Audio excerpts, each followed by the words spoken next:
Hello friends, hope you are doing well wherever you are right now. There cannot be any God in this universe. অর্থাৎ এই মহাবিশ্বে god থাকতে পারেন না। কেন গড থাকতে পারেন না তা আমরা পক্ষে বা বিপক্ষে যদি প্রমাণ বা যুক্তি বা অনুসন্ধান যদি না পাই কনভিনসিং অর্থাৎ সন্তোষজনক স্যাটিসফ্যাক্টরি, তাহলে আমরা কিভাবে পক্ষে বা বিপক্ষে যাব?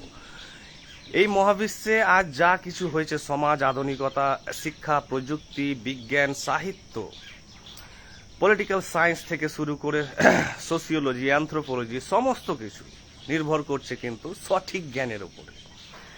আর এই সঠিক জ্ঞানের অভূতপূর্ব অগ্রগতির জন্যই কিন্তু বিজ্ঞানে এর এত প্রসার, এবং বিজ্ঞানে প্রসারের ফলে মানুষের জীবন এত সুন্দর, এত সমাজ আলোকিত।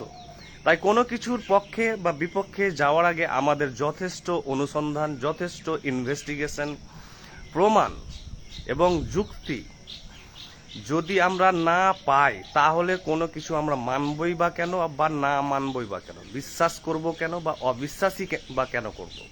তাই পক্ষে বিপক্ষে যাওয়ার পূর্বে আমাদের সায়েন্টিফিক ইনভেস্টিগেশন অর্থাৎ বৈজ্ঞানিক তদন্ত, ফিলোজফিক্যাল এনকোয়ারি, দার্শনিক অনুসন্ধান, যৌক্তিক পরিকাঠামো, প্রমাণ যাচাই এবং সঠিক প্রশ্নের মাধ্যমে যদি আমরা সিদ্ধান্তে উপনীত হতে না পারি, তাহলে আমরা কখনো বলতে পারি না যে এটি জ্ঞান। যদি এই 4-5টি জিনিসের ফিল্টারের মধ্য দিয়ে কোনো কিছু পাস হয়, অর্থাৎ যুক্তি, অভিজ্ঞতা, প্রমাণ, তদন্ত, এনকোয়ারি, অনুসন্ধানের মাধ্যমে যদি কোনো কিছু সফলভাবে পাস করে, তাহলে জানতে হবে সেটি বৈধ অর্থাৎ গ্রহণযোগ্য। যদি না পাস করে, তাহলে সেটিকে বলা হয় সুপারস্টিশন। যদি পাস করে, তাহলে সেটি হচ্ছে নলেজ বা উইজডম। আর যদি সেই ফিল্টারে পাস না করে, আটকে যায় কোনো কারণে, তাহলে জানতে হবে সেটা আমাদের একটি বৃহৎ প্রচলিত সমাজে মিথ, এক গ্র্যান্ড মিথ বা সুপারস্টিশন। তো গড থাকতে পারে না কেন? চলুন এর একটি দার্শনিক, বৈজ্ঞানিক, মনস্তাত্ত্বিক, যৌক্তিক এবং প্রামাণিক একটি তদন্ত করা যাক বা অনুসন্ধান করা যাক। গড বা ধর্মগ্রন্থের একটি বৃহৎ ফ্যালেসি অর্থাৎ ত্রুটি হলো যে গডকে বলা হয় একক, অসীম, অবিভাজ্য, অসমপ্রকৃতি, নিখুঁত একটি সত্তা। অর্থাৎ God is a singular, infinite, undifferentiated, self autonomous, self subsisting অর্থাৎ স্বয়ং সম্পূর্ণ, পারফেক্ট, হোমোজিনিয়াস এন্টিটি। এতগুলো শব্দ, প্রত্যেকটি শব্দ হচ্ছে অ্যাডজেক্টিভ বা বিশেষণ। এই প্রত্যেকটি বিশেষণ কিন্তু মারাত্মক জিনিস, কারণ এই প্রত্যেকটি বিশেষণে আছে বিশাল বৃহৎ জ্ঞান তত্ত্বের কিন্তু ভান্ডার। অর্থাৎ হোমোজিনিয়াস একটি শব্দ বললাম গড সম্পর্কে, যে তিনি সমপ্রকৃতি সম্পূর্ণ, অর্থাৎ একই গুণাবলী দিয়ে তিনি তৈরি। আরেকটি শব্দ বলেছি ইনফিনিট, অর্থাৎ যার কোনো শেষ এবং শুরু নেই, অসীম, বাউন্ডলেস, ইমমেজারেবল। এই শব্দগুলিতে আছে আমাদের এই সভ্যতার প্রায় 10,000 বছরের কিন্তু দর্শন, জ্ঞান, অভিজ্ঞতা, মনস্তত্ত্ব এবং বিজ্ঞানের ভান্ডার। আরেকটি বলা হলো সেলফ সাবসিস্টিং অর্থাৎ বা সেলফ সাফিসিয়েন্ট বা সেলফ অটোনোমাস, অর্থাৎ স্বয়ং সম্পূর্ণ, অর্থাৎ যে নিজে নিজেই সম্পূর্ণ, নিজে নিজেই স্বাধীন, যার অস্তিত্বের জন্য আর দ্বিতীয় কোনো উপাদানের প্রয়োজন নেই। অর্থাৎ যে নিজে নিজেই থাকতে পারে, যে নিজে নিজেই সব দিক দিয়ে কমপ্লিট এবং নিখুঁত, যার আর কোনো হেল্প দরকার নেই, সে নিজে নিজেই মেনটেন করতে পারে, প্রিজার্ভ করতে পারে, ক্রিয়েট করতে পারে।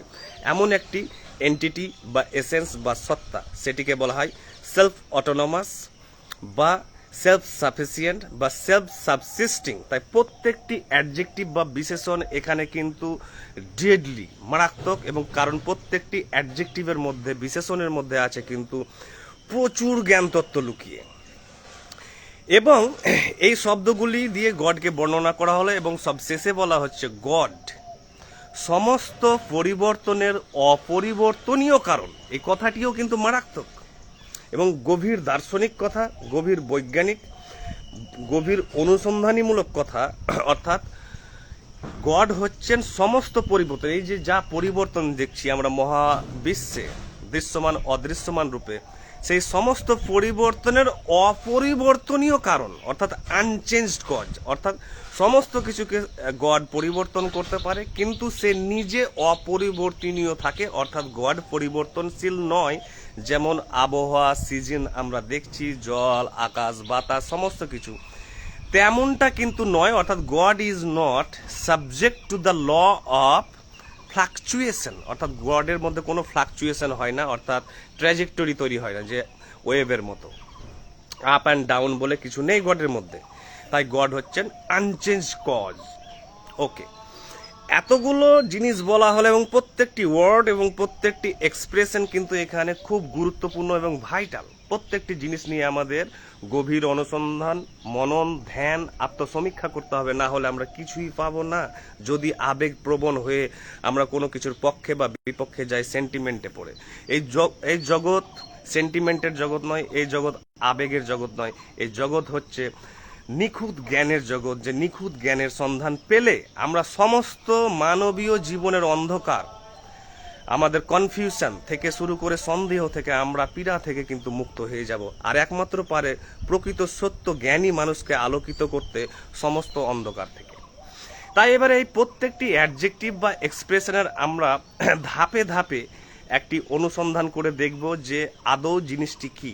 নাম্বার 1, যে গডকে বলা হচ্ছে সেলফ সাবসিস্টিং, অর্থাৎ স্বয়ং সম্পূর্ণ, অটোনমাস, অর্থাৎ এবং সেলফ সাফিসিয়েন্ট। প্রথম পয়েন্ট, স্বয়ং সম্পূর্ণ জিনিসটি কি? অর্থাৎ যেটা বললাম যে নিজে নিজেই সে নিখুঁত, আর দ্বিতীয় তার কোনো ব্যক্তি বা বস্তু বা দ্রব্য বা উপাদানের সাহায্য পড়ে না। কোনো কিছু যদি স্বয়ং সম্পূর্ণ হয়, নিজে নিজেই সেলফ ইন্ডিপেন্ডেন্ট হয়, তাহলে তার প্রশ্ন আসবে এবার যে কোনো কিছু সৃষ্টি করার কেন প্রয়োজন? অর্থাৎ গড যদি এই মহাবিশ্ব সৃষ্টি করে থাকেন, বা সমস্ত উদ্ভিদ, কীট, পতঙ্গ থেকে এই মহাবিশ্বে যা কিছু বৈচিত্র্যময় উপাদান আছে, গড যদি সৃষ্টি করে থাকেন, তাহলে তিনি কেন করবেন? অর্থাৎ তিনি সেই বাসনা বা কামনা বা ইচ্ছা কেন প্রকাশ করবেন, যেহেতু তিনি তো সেলফ পারফেক্ট, অর্থাৎ নিজে নিজেই নিখুঁত। তাহলে দ্বিতীয় কোনো কিছু আমি সৃষ্টি করব, বা কখনো আমি বা মানুষ বা যে কোনো সৃষ্টি কখন হয়? যখন সেটার নিড দেখা দেয়, নেসেসিটি দেখা দেয়, প্রয়োজন যখন আমি কোনো কিছু সৃষ্টি করছি, তার মানে আমার মধ্যে অভাব আছে। অভাব থেকেই কিন্তু সৃষ্টির কিন্তু দেখা। তাই যদি কোনো কিছু নিখুঁত না হয়, স্বয়ং সম্পূর্ণ না হয়, তবেই কিন্তু একমাত্র আমরা সৃষ্টি করি। তাই গড যদি স্বয়ং সম্পূর্ণ হন, তাহলে তিনি কেন এই মহাবিশ্ব সৃষ্টি করবেন? কারণ স্বয়ং সম্পূর্ণ জিনিস আর দ্বিতীয় কিছু সৃষ্টি করে না, যেহেতু সে নিজেই শুরু, নিজেই মধ্যম, নিজেই শেষ, নিজেই স্বয়ং সম্পূর্ণ এবং নিখুঁত।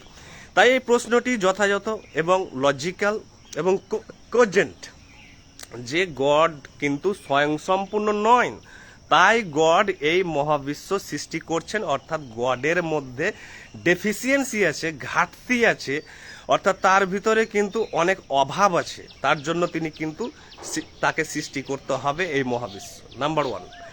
নাম্বার 2, গড কে বলা হচ্ছে যে হোমোজিনিয়াস এন্টিটি। অর্থাৎ যতগুলো দার্শনিক বা আপনি আধ্যাত্মিক বা ধর্মীয় বা যারা ধর্মগ্রন্থের নির্মাতা, তাদের যুক্তি অনুযায়ী যদি দেখেন যে গডকে বলা হচ্ছে হোমোজিনিয়াস এন্টিটি, অর্থাৎ সমপ্রকৃতি সম্পূর্ণ একটি সত্তা। সমপ্রকৃতি সম্পূর্ণ মানে প্রত্যেকটির প্রকৃতি, অর্থাৎ যা কিছু উপাদান আছে তা সমস্ত গুণাবলীর ধরন, বৈশিষ্ট্য সবই কিন্তু একই দিয়ে। অর্থাৎ সেখানে আর দ্বিতীয় সত্তার আদারনেস নেই, অর্থাৎ সেখানে দ্বিতীয় বা ভিন্নতা বলে কিছু নেই। তিনি নিজেই হোমোজিনিয়াস। অর্থাৎ একটি যদি ইলেকট্রন ধরা হয় বা প্রোটন, সেখানে শুধু প্রোটনই আছে, ইলেকট্রন কিন্তু নেই। অর্থাৎ বিপরীত ধর্মী আর কোনো উপাদান কিন্তু সেখানে উপস্থিত নেই। তাই সেটিকে বলা হয় হোমোজিনিয়াস। এবং গডকে বলা হচ্ছে যেহেতু হোমোজিনিয়াস, সেহেতু একই গুণাবলী দিয়ে তৈরি বলেই বলা হচ্ছে সে পরিবর্তন হয় না, কিন্তু তার কারণে বাকি জিনিস পরিবর্তন হয়। কিন্তু গড যদি হোমোজিনিয়াস হয়, একই গুণাবলী দিয়ে তৈরি হয়, তাহলে মনে রাখবেন ভালো করে, আপনি দর্শন পড়ুন, বিজ্ঞান পড়ুন, অভিজ্ঞতা, এম্পেরিসিজম, লজিক, আপনি সমস্ত অনুসন্ধানের মাধ্যমে যান, দেখবেন যে এক সমপ্রকৃতির জিনিস কিন্তু দ্বিতীয় জিনিসের সৃষ্টি করতে পারে না। এটি কিন্তু মারাত্মক পয়েন্ট।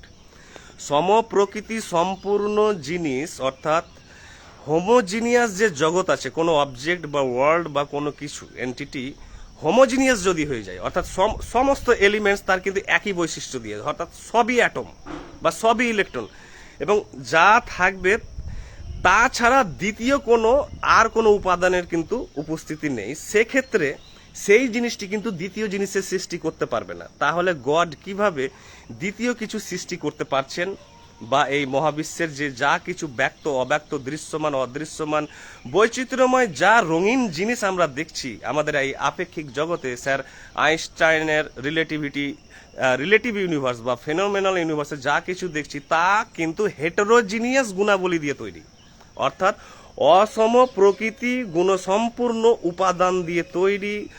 এখানে যা দেখছেন, কেন এগুলো সৃষ্টি এবং ধ্বংস হচ্ছে, বিবর্তন হচ্ছে, জন্ম হচ্ছে, এর ব্যাপ্তি হচ্ছে, কেন? একটি কারণে, কারণ এটি হচ্ছে অসম প্রকৃতি সম্পূর্ণ মহাবিশ্ব, টাইম অ্যান্ড স্পেস, অর্থাৎ হেটেরোজিনিয়াস, অর্থাৎ বিবিধ ভ্যারাইটি এখানে উপাদান আছে, পরস্পর বিরোধী। তার জন্য যেমন পজিটিভ নেগেটিভ, পজিটিভ কিছু করতে পারে না, নেগেটিভ কিছু করতে পারে না, সেখানে দুটি ভিন্ন গুণাবলী লাগবে, অর্থাৎ পরস্পর বিপরীত বা ভিন্ন গুণাবলী যদি না থাকে, তাদের মধ্যে কন্ট্রাডিকশন, তাদের মধ্যে যদি বৈপরত্য, পোলারিটি, বাইনারি যদি না থাকে, তাহলে তারা কিন্তু কখনো কোনো দ্বিতীয় কিছু সৃষ্টি করতে পারবে না, তার সম্প্রসারণ হবে না, তার বিবর্তন হবে না, কোনো কিছু জন্ম হবে না।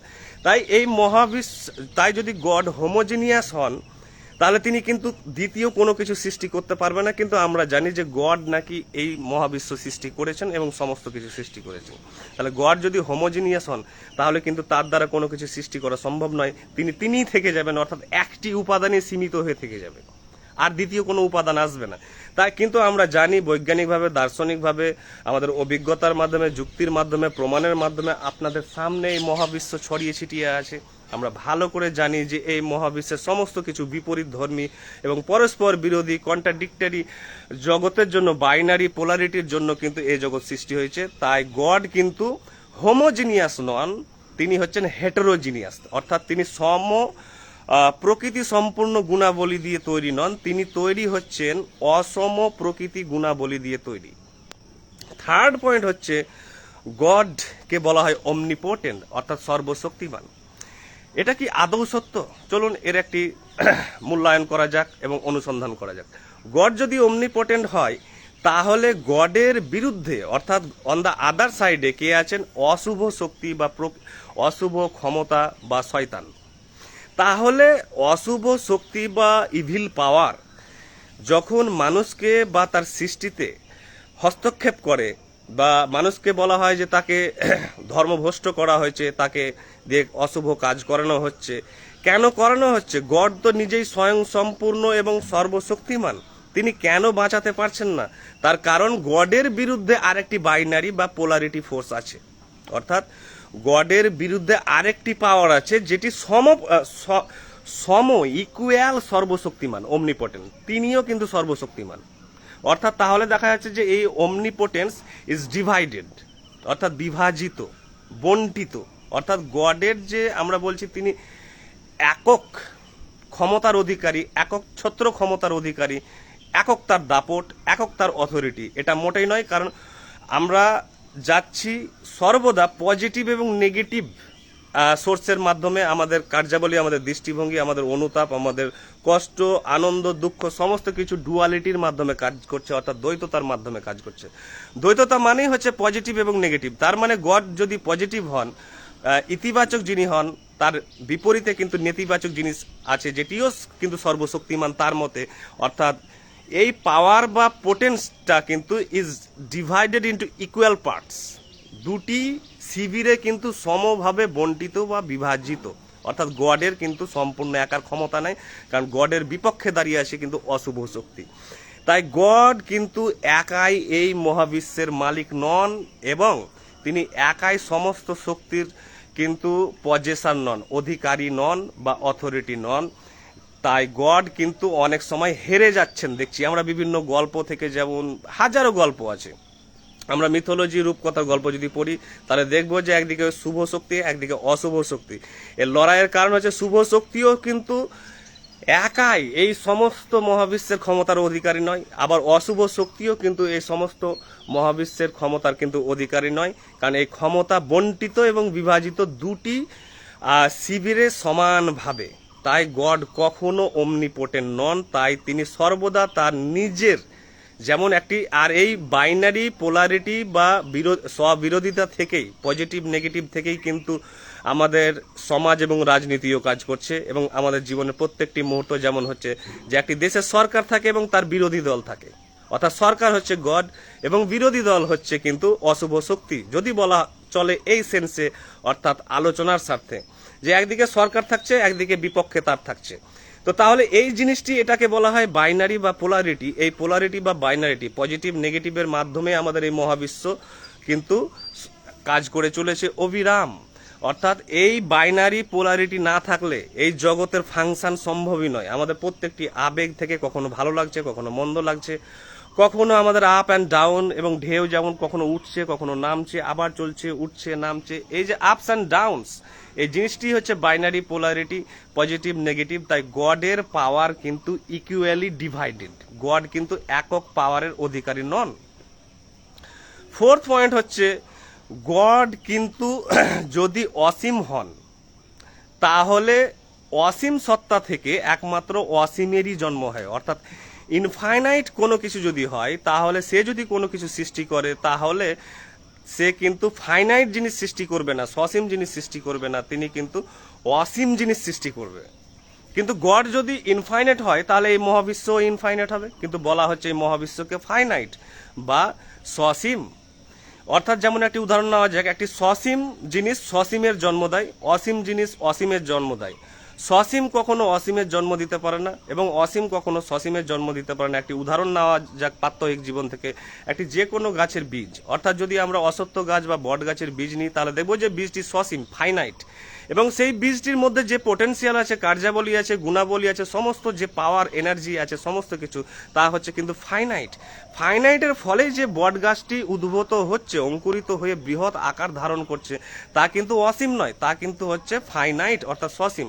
তাহলে দেখা যাচ্ছে যে কারণ যেমন হবে, কার্য তেমন হবে। বীজটি হচ্ছে কারণ, আর তার গাছটি হচ্ছে কার্য। কার্য আর কারণের মধ্যে কোনো গ্যাপ বা ব্যবধান বা বিচ্ছিন্নতা থাকে না।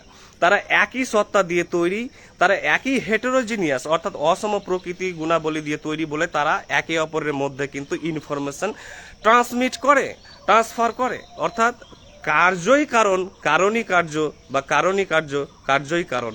অর্থাৎ কজ যেমন হবে, এফেক্ট তেমন হবে, এফেক্ট যেমন হবে তেমন তার পূর্ব নির্ধারিত কজ হবে। তাদের মধ্যে কোনো রকম কিন্তু গ্যাপ থাকবে না, ব্যবধান থাকবে না। কিন্তু গড যদি ইনফাইনাইট হয়, তাহলে তো এই মহাবিশ্ব সমস্ত কিছু ইনফাইনাইট হওয়া উচিত, কিন্তু আমরা কেন বলছি তাহলে ফাইনাইট, সসীম? তার মানে দেয়ার ইজ এ প্রবলেম। তাই গড কিন্তু হচ্ছেন কিন্তু সসীম, অর্থাৎ গড যদি অব্যক্ত সত্তা হয়, তাহলে এই মহাবিশ্ব হচ্ছে সসীম। আর গড যদি অসীম হন, ইনফাইনাইট হন, তাহলে এই মহাবিশ্বও কিন্তু ইনফাইনাইট। তাই বলা যেতে পারে যে গড, উপসংহারে, কনক্লুশনে বলা যেতে পারে, সাম আপ যদি করি আমরা, তাহলে দেখতে পাচ্ছি যে গড একক, স্বয়ং সম্পূর্ণ, স্বাধীন, অবিভাজ্য, সমপ্রকৃতি সম্পূর্ণ একক সত্তা নন। অর্থাৎ তিনি singular, undifferentiated, infinite, homogeneous, perfect, self subsisting entity নন। কারণ এই মহাবিশ্বের সমস্ত কিছু পরিবর্তনশীল। তাই এই মহাবিশ্ব দেখেই, মহাবিশ্বের ফাংশন, কার্যাবলী দেখেই আপনি অনুমান করতে পারবেন এর সোর্সটা বা এর পেছনে যে কারণ আছে বা সত্তা আছে সেটি কেমন হতে পারে। যেমন একটি বট গাছ দেখে বা যে কোনো গাছ দেখে আপনি অনুমান করতে পারেন তার বীজের মধ্যে যে পোটেনশিয়াল ছিল সেটি কেমন হতে পারে। তাই এটাকে বলা হয় inductive way of arriving at the truth. অর্থাৎ আমরা যে অবরোহ আরোহ অনুমান পড়েছি ফিলোজফি বা বিভিন্ন এর মাধ্যমে সমস্ত সায়েন্স কাজ করে, ফিলোসফি কাজ করে, জ্ঞানতত্ত্ব যুক্তি কাজ করে, অর্থাৎ ইন্ডাকটিভ এবং ডিডাকটিভ মেথড। এই ইন্ডাকটিভ এবং ডিডাকটিভ দুটোই মেথড থেকে জানতে পারছি আমরা যে গড হচ্ছেন তাহলে এই মহাবিশ্বের মতো একটি সত্তা বা এসেন্স বা এন্টিটি। সেটি কি ফাইনাল যেটা দাঁড়াচ্ছে সেটা হচ্ছে যে এই মহাবিশ্ব যেহেতু ইনফিনিট, অর্থাৎ আমি এর আগে ফাইনাইট বললাম প্রচলিত অর্থে, কিন্তু মহাবিশ্বের যেহেতু ম্যাটার বা কোনো কিছু এখানে ধ্বংস হয় না, সবই বিবর্তন হয়, একটি অবস্থা থেকে আরেকটি অবস্থায় যাত্রা হয়, এখানে কোনো কিছু সৃষ্টি এবং ধ্বংস নেই, সবই হচ্ছে transformation of state from one state to another, একটি অবস্থা থেকে আরেকটি অবস্থার পরিবর্তন বা ট্রান্সফরমেশন। তাই এই মহাবিশ্বও কিন্তু ইনফাইনাইট, এই মহাবিশ্বের কোনো নির্দিষ্ট কোনো শুরু এবং শেষ নেই, এবং এই মহাবিশ্ব পারফেক্ট নিখুঁত, এবং এই মহাবিশ্ব হোমোজিনিয়াস নয়, একই গুণাবলী দিয়ে তৈরি নয়। এই মহাবিশ্ব হচ্ছে অসম প্রকৃতি, অর্থাৎ হেটেরোজিনিয়াস এন্টিটি দিয়ে যা কার্যাবলী দেখছি, কোনো কিছু ফাংশন হচ্ছে মানেই হচ্ছে হেটেরোজিনিয়াস এলিমেন্টস আছে। এবং এই মহাবিশ্ব কিন্তু ইন্টারডিপেন্ডেন্ট, অর্থাৎ সিম্বায়োটিক, মিথজীবীর মাধ্যমে কাজ করে। আপনারা জীবন বিজ্ঞানে লাইফ সায়েন্সে পড়তে পারবেন যে একটি জিনিস আরেকটির উপরে নির্ভরশীল। আমি কিন্তু ইন্ডিপেন্ডেন্ট নয়, আমি আরেকটি জিনিসের উপর নির্ভরশীল, আরেকটি জিনিস আমার উপর নির্ভরশীল। যেমন কার্বন ডাইঅক্সাইড আপনারা পড়েছেন, অক্সিজেন পড়েছেন, অক্সিজেন আমরা নিচ্ছি কারো কাছ থেকে, সে আমাদের কাছ থেকে কার্বন ডাইঅক্সাইড নিচ্ছে। এইভাবে একটি ইকোসিস্টেম তৈরি হয় যারা হচ্ছে ইন্টারডিপেন্ডেন্ট বা সিম্বায়োটিক, কেউ স্বয়ং সম্পূর্ণ নয়। তাই এই মহাবিশ্বের কোনো স্রষ্টা বা সত্তা কখনো স্বয়ং সম্পূর্ণ হতে পারে না, স্বাধীন হতে পারে না, সেও নির্ভরশীল এই মহাবিশ্বের উপরে, আর এই মহাবিশ্ব হচ্ছে সে তার উপর নির্ভরশীল। আর এই কনসেপ্টটি আছে সাংখ্য ফিলোসফিতে, সেটি হচ্ছে পুরুষ এবং প্রকৃতি, অর্থাৎ সেই অব্যক্ত সত্তা এবং এই দৃশ্যমান প্রকৃতি দুটোই হচ্ছে একে অপরের উপর নির্ভরশীল এবং একে অপরের পরিপূরক, কমপ্লিমেন্টারি টু ইচ আদার, এবং দুটোই হচ্ছে, একটি হচ্ছে হোমোজিনিয়াস, একটি হচ্ছে হেটেরোজিনিয়াস। হোমোজিনিয়াস হচ্ছে অব্যক্ত সত্তাটি, অর্থাৎ যাকে আমরা বলছি নাউমেনন বা এ থিং ইন ইটসেলফ, অর্থাৎ পুরুষা, অর্থাৎ কপিল মুনির সাংখ্য ফিলোসফিতে যে আমরা কনসাসনেস বলছি সেটি হচ্ছে হোমোজিনিয়াস। আর এই প্রকৃতি, এই যে দৃশ্যমান প্রকৃতি, এটি হচ্ছে কিন্তু হেটেরোজিনিয়াস। তাই হোমোজিনিয়াস আর হেটেরোজিনিয়াস যখন একসাথে আসে, come into interplay with each other, তখন কিন্তু কার্যাবলী হয় এবং সেইখান থেকে কিন্তু সমস্ত কিছুর বিবর্তন এখানে, অর্থাৎ হোমোজিনিয়াস আর হেটেরোজিনিয়াস, এই দুটি কনসেপ্ট কিন্তু খুব মারাত্মক কনসেপ্ট। এই কনসেপ্ট দুটি নিয়ে কিন্তু ভাবতে হবে যে দুটির উপস্থিতি না থাকলে কিন্তু কোনো কিছু সৃষ্টি সম্ভব নয়, বিবর্তন সম্ভব নয়, বা কোনো ফাংশনই সম্ভব নয়। তাই পরিশেষে বলা যেতে পারে যে in this universe everything operates through a pair of binaries or polarities, অর্থাৎ পরস্পর বিপরীতধর্মী বা কন্ট্রাডিক্টরি উপাদানের মাধ্যমে, অসম প্রকৃতি গুণাবলীর মাধ্যমে এই মহাবিশ্ব কাজ করছে।